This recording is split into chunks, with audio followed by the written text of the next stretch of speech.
E tem gente falando, tem São Paulino falando que o Luciano expulsa o jogador do Corinthians até quando não joga. Até quando ele não está em campo, ele expulsa o jogador do Corinthians. Mas, o que eu queria falar mesmo com você é sobre quem tem razão. É o Abel que tem razão? É o Danilo que tem razão, que está faltando um centroavante? Ou mesmo sem o centroavante poderia ter feito mais? E o Corinthians? Ouvi um amigo meu falar ontem, o Corinthians quando está nessa fase é difícil. Difícil de alguém superar.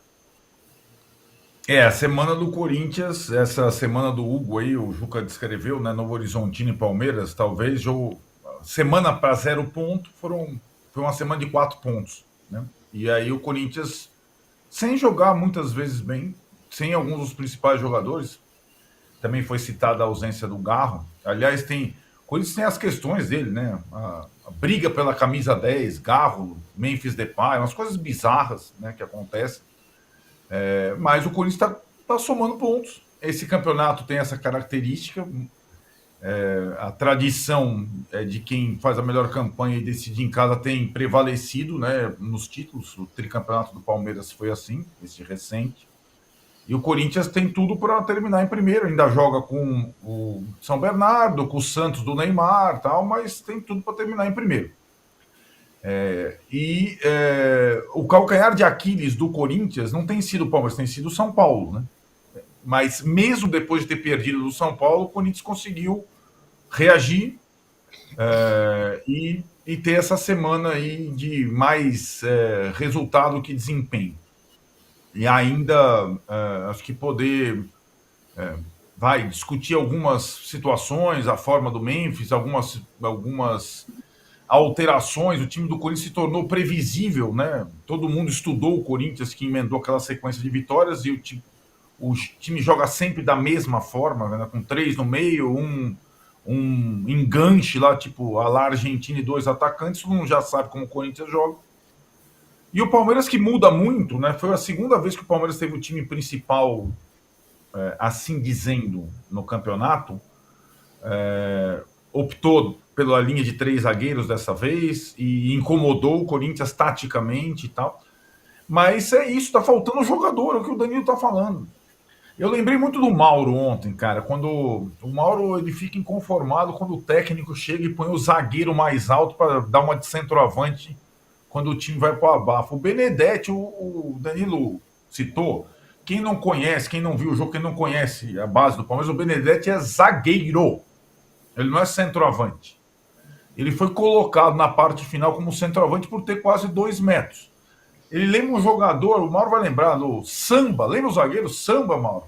Jogava no Blackburn da Inglaterra, do Congo. Ele era enorme e, assim, às vezes ele jogava de zagueiro, mas quando o time precisava atacar, ele virava centroavante. Porque o Blackburn não tinha lá um elenco muito farto. E chega a ser chocante que o Palmeiras, jogando em casa um clássico, com seu elenco principal, precise colocar um menino de centroavante improvisado para uma abafa final, né? E aí o Palmeiras tem as suas próprias questões. E se ele não vencesse o clássico, teria sequelas. Não vencendo o clássico, um pênalti a favor na última bola, mais sequelas. O Palmeiras tem um monte de coisa para resolver, né? É o gramado sintético que descola, o sumiço do Flaco Lopes, que nem relacionado enquanto o time procura um centroavante. É isso, esse dilema que o Danilo falou. É o ano que ele tem mais dinheiro e que ele menos contrata. É um monte de coisa que não está colando. E o Palmeiras não dá ao seu torcedor, no seu estádio, uma apresentação com vitória convincente há muito tempo, desde o ano passado. A gente tem que lembrar, perdeu o confronto direto com o Botafogo, que valeria o título brasileiro, no Allianz. Perdeu o jogo final contra o Fluminense, no Allianz, que poderia ainda render o título. Não ganhou no Allianz essa temporada. Então o Palmeiras está devendo, né? O Palmeiras está devendo para os próprios torcedores, não é para mim, está devendo para os próprios torcedores. E o discurso do Abel a gente conhece, a gente já sabe, a gente conhece o Abel. Pode ser o não saber perder do Juca, mas é tudo estratégico, Juca. É jogar, são factóides. Quando ele tem coisas a responder, ele não critica nunca a direção dele, tem uma espécie de pacto, né? Leila, Barros, Abel e tudo mais, mas o palmeirense não está feliz. O Palmeiras quer jogador. Lembra aquele grito lá? Ô, ô, ô, queremos jogador. É um pouco o que está acontecendo, né? O Palmeiras tem dinheiro, mas não sabe contratar. Eis o dilema. E coloca um menino de 2 metros, zagueiro, para jogar improvisado de centroavante na parte final do jogo. Chega a ser bizarro. Mauro, 2 perguntas para você. Você foi um dos caras que sempre, quando via time jogando com a mais e não conseguindo superar, sempre reclamou muito disso. Acho que é muita incompetência. Então esse é um ponto. Muita incompetência do Palmeiras de ter, desde os 28 do segundo tempo, antes até, né? Teve mais de quase 30 minutos com a mais, não ter feito um gol, não ter conseguido. Esse é o lado do Palmeiras. E o lado do Corinthians, viver do heroísmo também, até quando? Esse negócio de heroísmo é muito chato, né? Forçação de barra é violenta, né? Corinthians, Flamengo, tem muita torcida, qualquer coisa é heroísmo. Vamos parar com essa bobagem, né? O goleiro pegou um pênalti, pô. Ele é um bom pegador de pênalti, o Hugo. Pegou um pênalti mal batido pelo Estevão. Aliás, eu acho que não foi pênalti. Vendo quadro a quadro, eu estava observando que o Estevão já começa a cair antes do contato. Eu acho que não foi pênalti. Se o VAR quisesse ser realmente rigoroso, como ele costuma ser, ele ia dar uma olhada e talvez não marcasse. Mas naquela pressão toda ali, comissão técnica do Palmeiras reclamando, torcida furiosa porque o Will Alberto chutou bandeirinha, não ia, aí o VAR no chão. O VAR no chão. Mas vejam quadro a quadro, ele começa a cair antes do contato. Talvez até o contato acontecesse, mas ele não cai por conta do contato. O jogador do Corinthians até faz assim com os braços, assim, opa, não quero encostar nele, mas já está caindo. Como a jogada é bonita, né? Ele é muito bom, né? Curto espaço, ele vai driblando todo mundo. É meio complicado ali alguém olhar dessa maneira, mas naquele momento do jogo. Mas eu acho que nem pênalti foi. Não acho que tem heroísmo. Teve uma atuação resiliente de um time que ficou com um homem a menos por uma tolice do seu atacante, né? E o goleiro, que é bom pegador de pênalti, inegavelmente, né? Foi lá e defendeu. Não foi bem batido. Pênalti mal batido com um goleiro que sabe pegar pênalti, o Hugo sabe, a chance do atacante se dar mal é muito grande, do cobrador se dar mal é muito grande, foi o que aconteceu. Não vejo heroísmo nisso. Eu vejo um Corinthians que conseguiu se safar, sendo dominado a maior parte do tempo, que é até certo ponto normal, jogando fora de casa, como o Arnaldo sempre destaca, nesse ambiente de torcida única que tem um peso que vai além, né, por várias razões, até a questão que o Juca falou, o cara não sabe nem para onde correr quando comemora. O Corinthians já foi campeão nesse estádio paulista e não tinha um corintiano para eles comemorarem. Isso já aconteceu, essa coisa bizarra. O domínio do Palmeiras muito grande, não acho que a gente deva resumir a discussão à falta do tal homem-gol, porque boas equipes não dependem só de um atacante, outros jogadores aparecem para marcar os gols, né? E o Palmeiras já foi isso em vários momentos. Quando o Rony era o artilheiro, só ele fazia os gols? Não, o Veiga fazia gols, outros faziam gols, o Gustavo Gomes faz gol. Cadê os gols de bola parada que tanto se elogiou o Palmeiras? Os zagueiros na área, aparecendo para resolver. Não aconteceu, né? Não aconteceu. E o Flaco Lopes, que foi até pouco tempo, até a contratação do Paulinho, o jogador mais caro da história do Palmeiras, cerca de 10 milhões de dólares, está no elenco. Ele fez uma cirurgia no nariz, né? Parece que não está na melhor condição física. Ontem nem foi relacionado. Mas ele fez 22 gols na temporada passada, 7 assistências. Não é um número desprezível, não. Número bom. O Palmeiras tem um centroavante. Talvez precise de mais um. Sim. Mas aí vai da competência ou não de quem contrata. O Flaco, de fato, nem atingiu tudo que se esperava dele. Mas também não acho que seja um jogador para você falar, não serve, não presta. Não, talvez ele possa ser o reserva e o Palmeiras possa ter um centroavante melhor.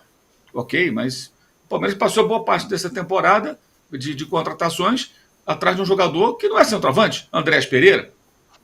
Quando tem outros jogadores que fazem a função, por que não trabalhou em cima de um centroavante?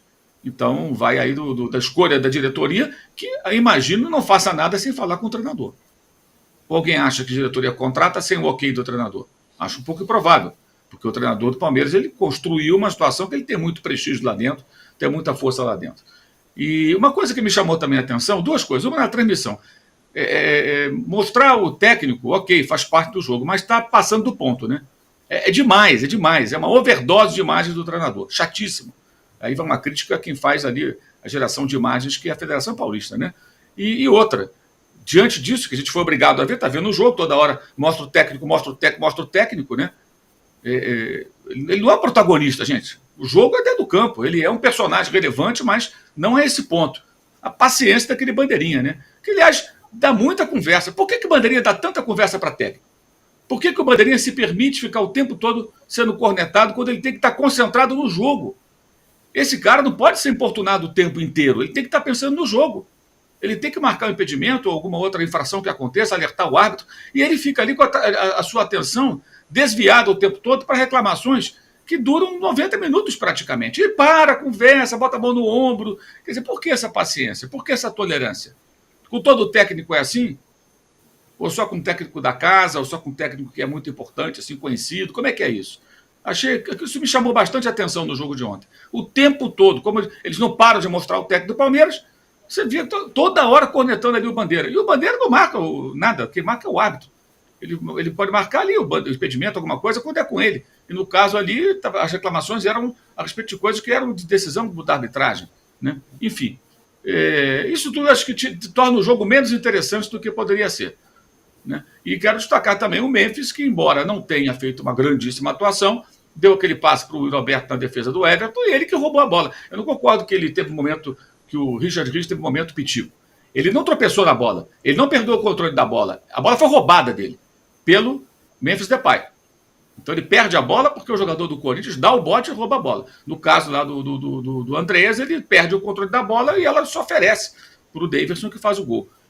Ontem não foi assim. Então acho que o Memphis, mesmo não tendo uma atuação consistente todo o tempo, ele não está da melhor forma, ele apareceu bem em momentos importantes. Né? O único lance de perigo, talvez de grande perigo do Corinthians naquele momento do jogo, né? Quando o Roberto chutou, o Everton defendeu, e o lance do gol, né? Que ele toma a bola, dá o passe, e aí o Yuri aproveita para marcar o gol do empate, que deu aí os chamados números finais ao placar, como diriam os antigos.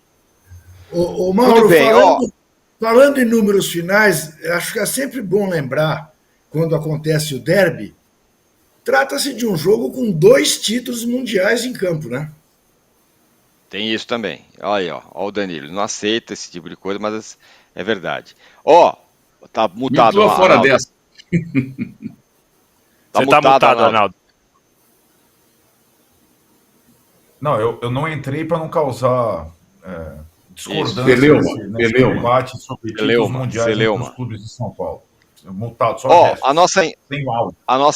a nossa enquete tá assim, que é ótima, por sinal. Ela pergunta, o empate entre Palmeiras e Corinthians foi incompetência do Palmeiras, 84%, heroísmo do Corinthians, 16%. O Mauro foi taxativo, esse negócio de heroísmo é chato. Agora, teve muita reclamação de arbitragem. Eu queria ouvir de vocês rapidamente. Vocês acharam a arbitragem boa, ruim, mais ou menos? O que você achou aí, Trajano? Eu não posso dizer muito, porque eu não vi o jogo na sua totalidade, né? Graças a ele, né? Eu vi o jogo de forma partida. Eu fiquei sem luz aqui até quase meia-noite. Olha que beleza, né? E só com toco de vela, que eu só tinha um cotoco de vela. Então eu me abstenho de participar dessa. Diga lá, Juca. Eu achei que ele ia muito bem até marcar o pênalti, que eu também confesso que não vejo o pênalti. Eu vejo o Estevão despencando e se jogando na coxa do Charles, né, que faz o gesto, todos fazem esse gesto, mesmo quando fazem o pênalti, né? Mas eu também não achei que tenha sido pênalti, não, que ele tenha sido derrubado pelo jogador corintiano. Não achei. Mas eu não tive coragem de dizer, porque aí o rótulo de clubista, já me basta o rótulo de anticorintiano, o rótulo de clubista aí fica pespegado para sempre. Ô Juca, você me permite, você está salvo, porque eu vi um comentário do palmeirense Mauro Betti dizendo também que não achou pênalti. Não se preocupe. Então. Fala aí, Danilo, você achou? Eu achei que, da minha parte, achei que ele foi boa a arbitragem, acertou em tudo. Eu acho, eu exagero essa história da expulsão aí, mas a regra é assim, né? Eu achei que o Klaus acertou também na expulsão. Reclamar desse lance é que nem quando você para o carro em zona azul ali, e aí o cara te multa, você fala, pô, mas eu fiquei só 5 minutos.